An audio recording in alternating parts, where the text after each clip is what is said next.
Hari ini, Gua Musang mungkin dikenali sebagai salah satu pintu masuk utama ke Kelantan. Tapi sebelum jalan raya menjadi laluan utama, ada satu lagi laluan yang pernah membawa manusia, barangan dan cerita merentasi kawasan ini.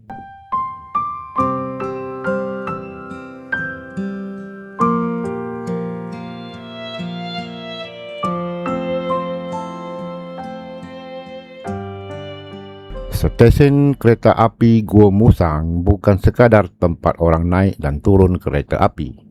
Bagi masyarakat dahulu, stesen seperti inilah yang menghubungkan mereka dengan dunia luar.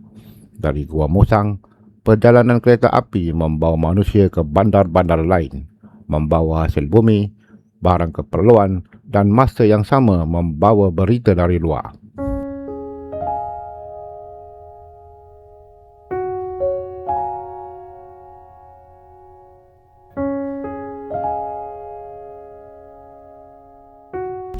Sebab itu, apabila kita berdiri di sini hari ini, kita sebenarnya sedang berdiri di atas satu laluan yang pernah menjadi sebahagian daripada perubahan besar kawasan pendalaman Kelantan.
Tidak jauh dari laluan kereta api, kehidupan Gua Musang berkembang dalam bentuk yang berbeza.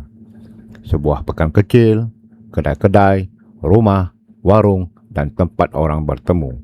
Di sinilah kehidupan harian masyarakat berlangsung.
Hari ini, sebahagian daripada wajah lama itu mungkin sudah berubah.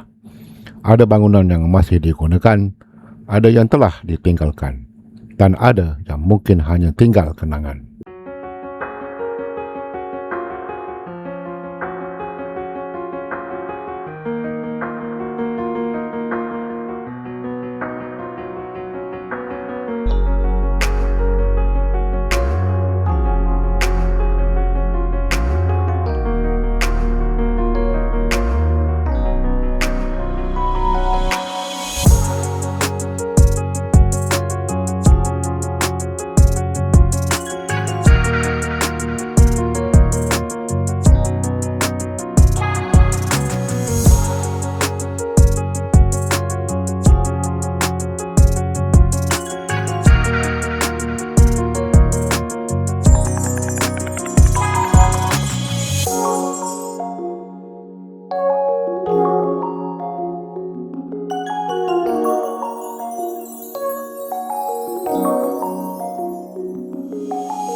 Bayangkan Gua Musang beberapa dekad yang lalu. Belum ada kesibukan seperti yang kita lihat pada hari ini.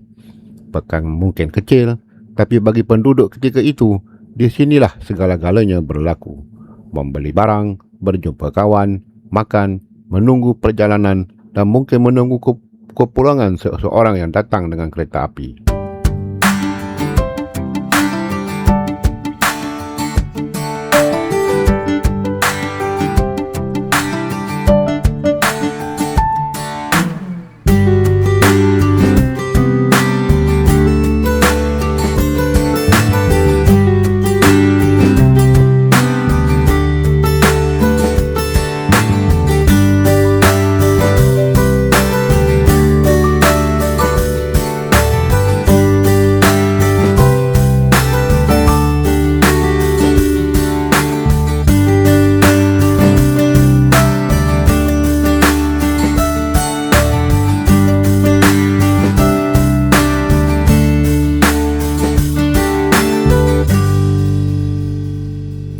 Perubahan tidak bermaksud sejarah itu hilang.